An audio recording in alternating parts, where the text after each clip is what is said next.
So with me today is Alan Medsker, and I wanted to talk to him about what is going on in Illinois because Illinois has quite a few nuclear reactors operational today, and it seems that there is some legislation coming or some kind of political stuff going on that might put these reactors in jeopardy. So, could you please tell us something about that?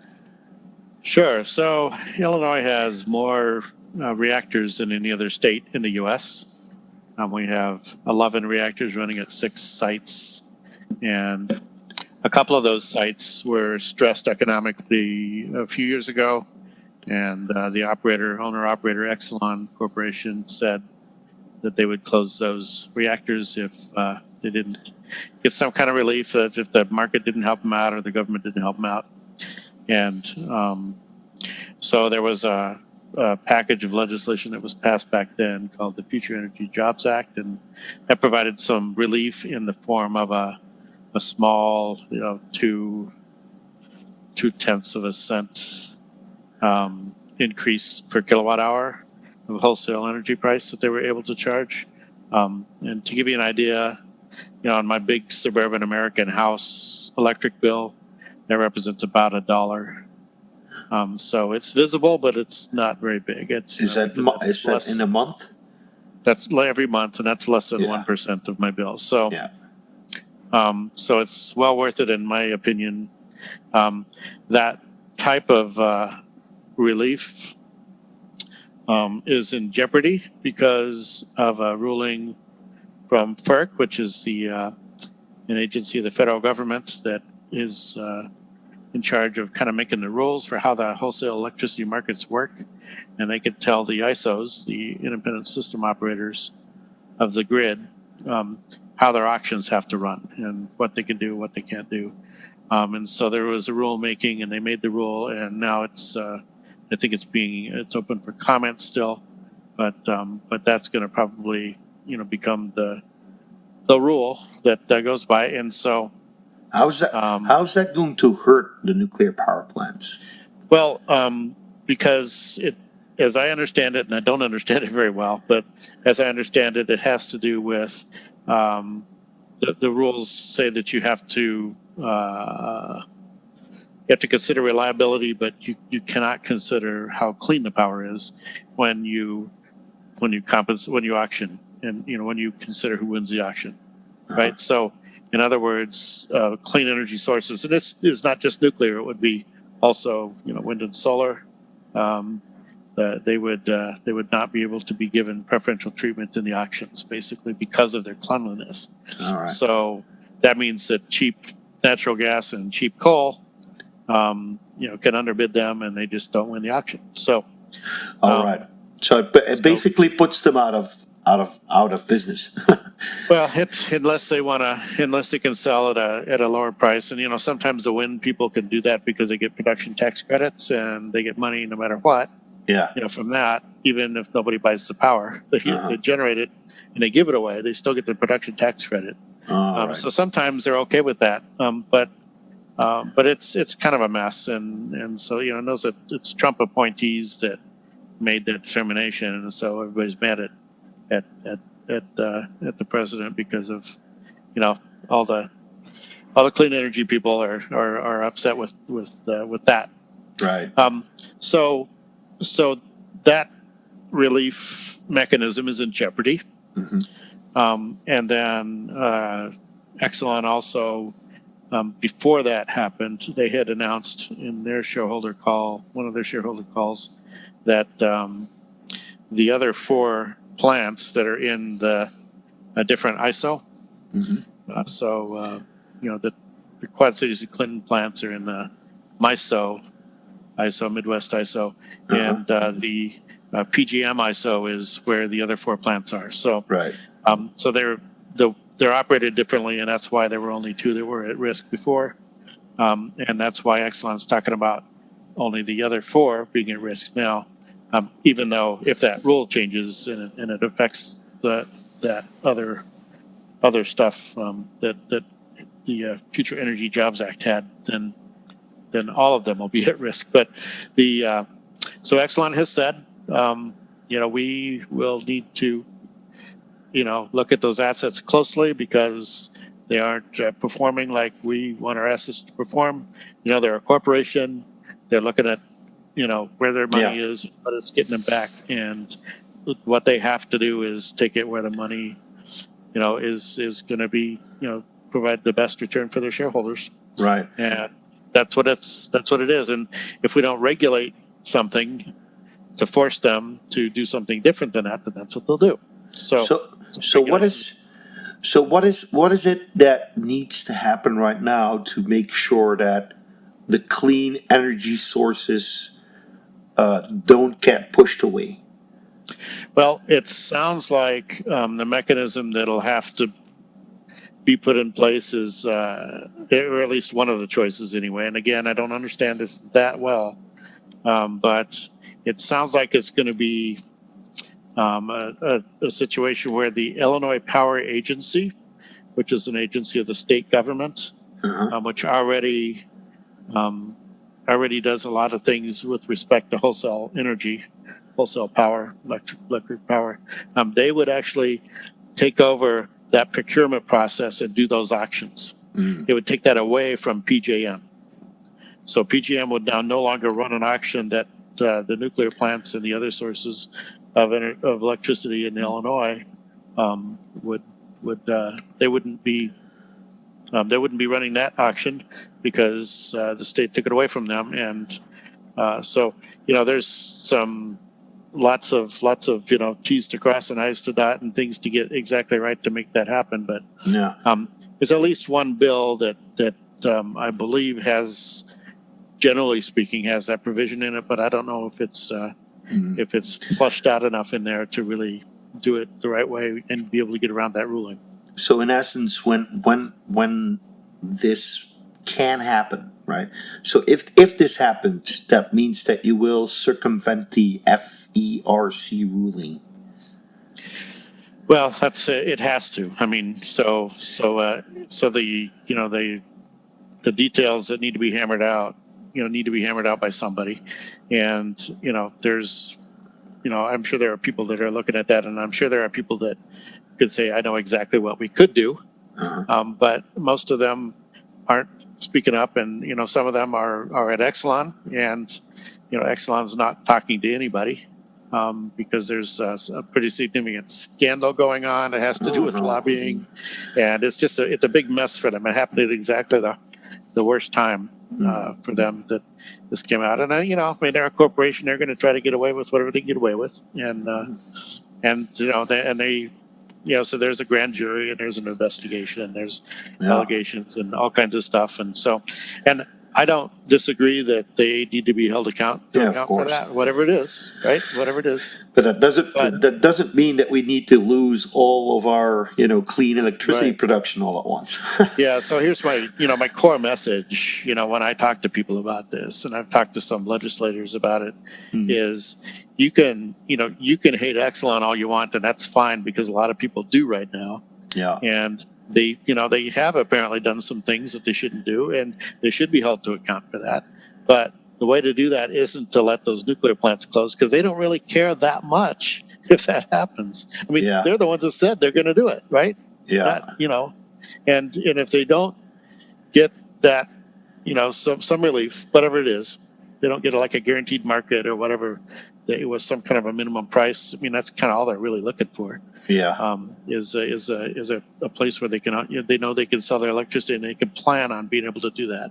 Yeah, right? I mean that's so and have a significant enough profit margin. Right. Have enough make enough money doing it. Yeah. Right. If they don't get that, then if those plants close down, then it's a huge economic hit to the region, to the whole state, really. Yeah. It takes half of our electricity away, over half of our electricity, all of our electricity.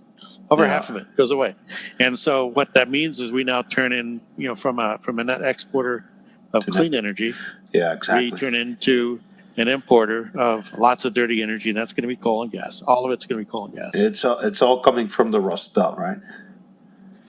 Yeah. So because the surrounding states don't really have much nuclear at all. They're going to close the only plant in Iowa. There's one in Missouri. There's none in Indiana. There's none down south in Kentucky. I don't think there's any in Kentucky. And there's like one plant left in Wisconsin. So it's all going to be coal and gas. 2 or 3 in Michigan, but one of them's all the way across the state. Yeah. And the other 2 are small, and one of those is closing. So, there's not.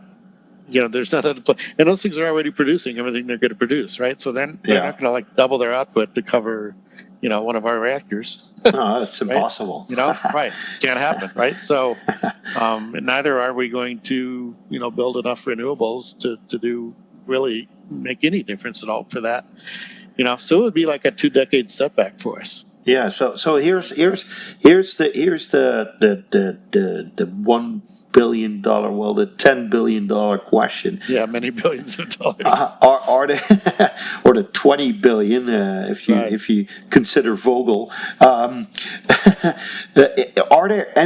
Is there anyone interested, or are there any plans laying in some dusty, office somewhere where somebody said, well, maybe there's a spot somewhere for a new nuclear power plant, or is that like something that is, not that I know of. So Illinois has a moratorium on nuclear right now. So if it's not already there, they can't build it. Yeah. So what, as an advocate, my approach is, in my very, my very short elevator speech to any legislator that I run into in the halls of the State House when I'm down there, because I go down there sometimes, or that I, talk to them by email, or I talk to their staffers or whatever. Yeah. So I say, I got one ask. My one ask is we don't close any nuclear plants. Yeah. That's all I'm asking. Yeah. Right? I'm not talking about building anything new. I'm not talking about where the waste goes. I'm not talking about any of that.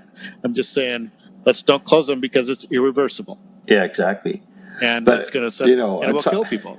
At some point, you have to lift the moratorium. Right. At some point. Yeah. So part of what I'm doing right now is, I am talking to a lot of legislators, and most of them are not mine. Yeah. But I'm just kind of pretending to be like a lobbyist, right? I mean, I go there and I walk into the offices and I say, here's who I am. I have a short message. I'd like to, could I have a 15-minute meeting with the rep or the senator? Yeah. And I say, that's, this stuff is really important. We can't let it go away. And I know that everybody, doesn't like Exelon right now, but if we have to hold our nose and figure out what the least is that we can give them so that we can still have those plants running. But right now they've got the monopoly. I mean, we just have to deal with that. Yeah. There's nothing really. Which basically means, in essence, if you have a couple of free days and you live in the state of Illinois, perhaps that's a good way to spend your free time. Right. I think it's been productive for me. Mm-hmm. And I'm kind of an extrovert in a lot of ways, and so I don't mind going and talking to people that I don't know. But what I find is, you walk up to the desk of a legislative assistant, and they're all smiles, and they want to help you. Of course. And they want you to talk to their rep or senator. Yeah. And they want to help you find a time slot for that, and they'll ask you a little bit about what you want to talk about so they can relay that information. Of course. And because I don't think the loud voices for so long have been the anti-nuclear voices. Yeah.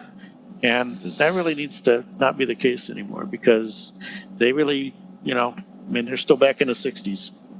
Yeah, we have to render them irrelevant, obsolete.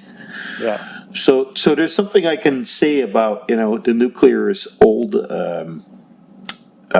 meme, and this is something fairly recent, and Rod Adams brought it up, and that is, whenever somebody says that nuclear is old, just tell them new nuclear reactors and old nuclear reactors and changes and whatnot are all being computed with supercomputers and models and and being performed by the brightest students from all over the country.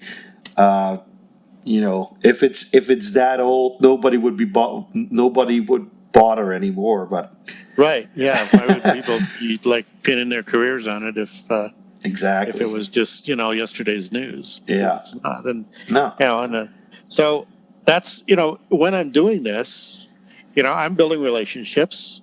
Today I picked up the phone and I called somebody down in Springfield and I said, "Hey, happy day after your birthday."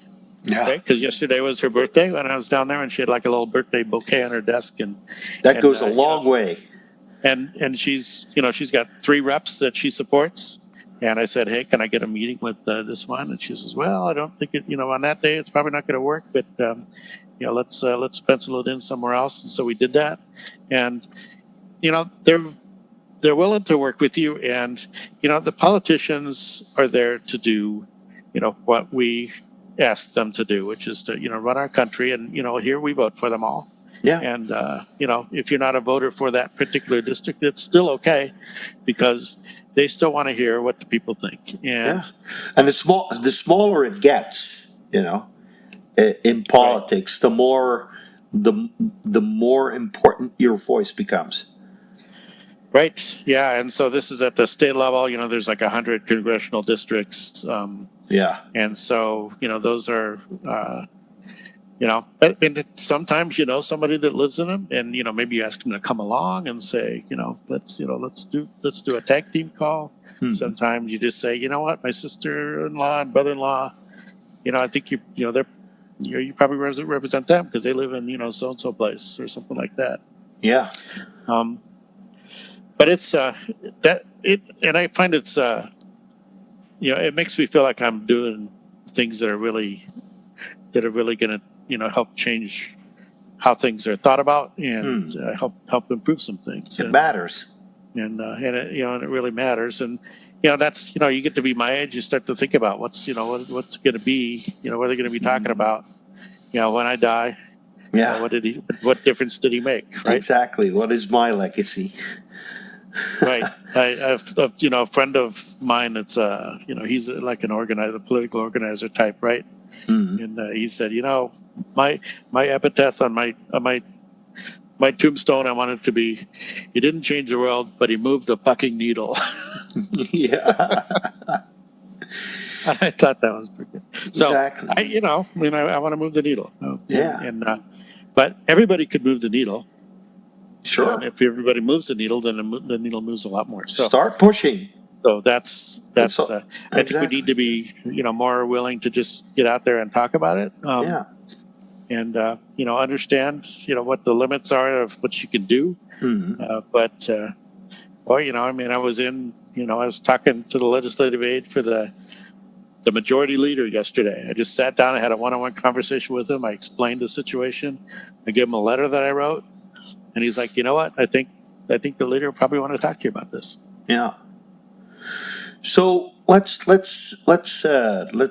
make a bridge across the Atlantic, and it's a bit depressing at this moment because we're only talking about saving nuclear power plants.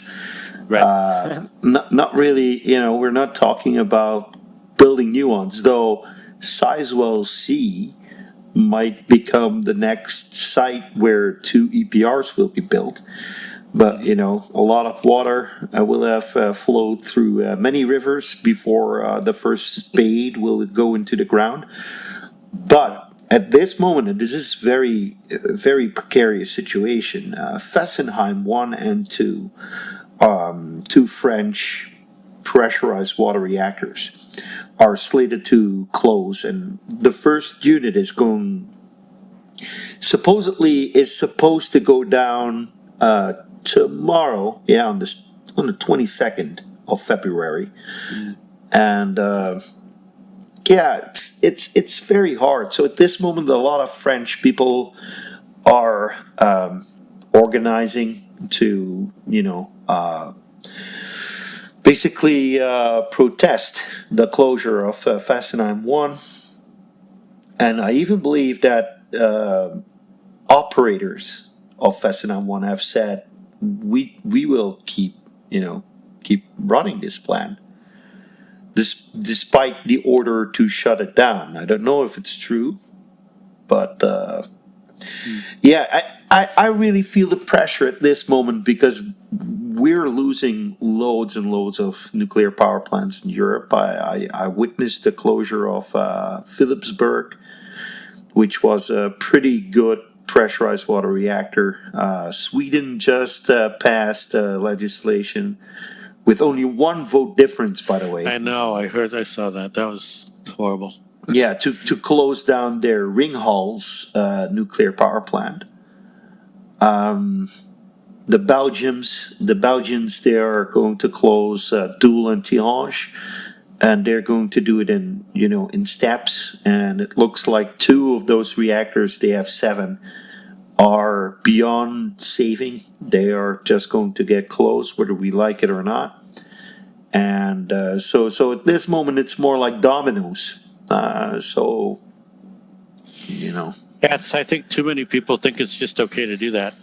And the bottom line is it's just not okay to do that. One of the things that I tell one of the pieces of information that I leave with the people that I talk to is there's a study that was done here, and that they basically looked at what happens if those 4 reactor plants close. Yeah. And there's just huge consequences. I mean, and then there's another one that just took that information and they extended it and did some additional work, and they documented the likely health outcomes specifically. Yeah. And there's thousands of deaths that are going to be attributable to that from increased gas and coal burning. Right. Yeah. Yep, and the amount of money from lost days from asthma and everything else is it's like in the billions. And over the next just 10 years, right? Yeah, for morbidity alone. Right. So days missed at work, and so the economy takes a big hit. People take a big hit. So and I don't really think that the average person on the street really understands that, because they just turn their light switch on and it goes on, and they hear that green energy is good. Exactly, and some of them get to perpetuate all the anti-nuclear stuff that is always on display with some people, without really ever considering the consequences, and that really bugs me. Yeah.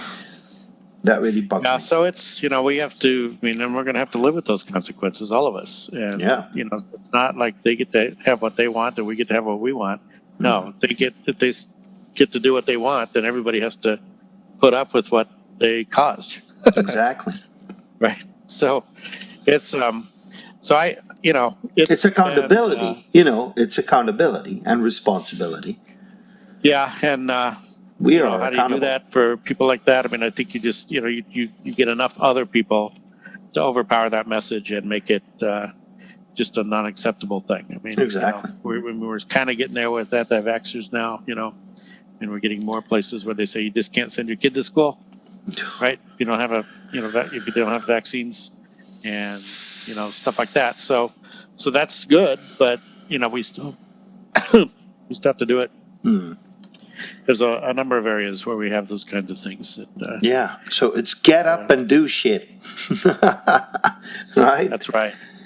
Speak up against this, because, this cannot I came stand. home yesterday from my visit. I had a stack of business cards from politicians that big when I walked out of the State House yesterday. And that's kind of how I track it, right? I just kind of, how many business cards did I get? Note on there, and I probably have 100 sitting here. Oh, wait. Here's my business cards. these are Laura Holgate. Okay. Oh yeah. Wow. Yeah. So I'm gonna hold on to that one. Oh yeah, Laura, she's awesome. I met her in Boston 2-3 years ago. And so I mean, so I'm taking somebody with me next week on my visits when I go down there. Yeah. And she's gonna just kind of tag along and see how it works, and then she'll know how she can do that. Cool. I think that's a good note to end on, right? I mean, let's just do stuff. Perpetuate the legacy, right? Yeah, don't think that everything is going to happen out of its own volition. You have to put in the effort to make sure that the right things happen.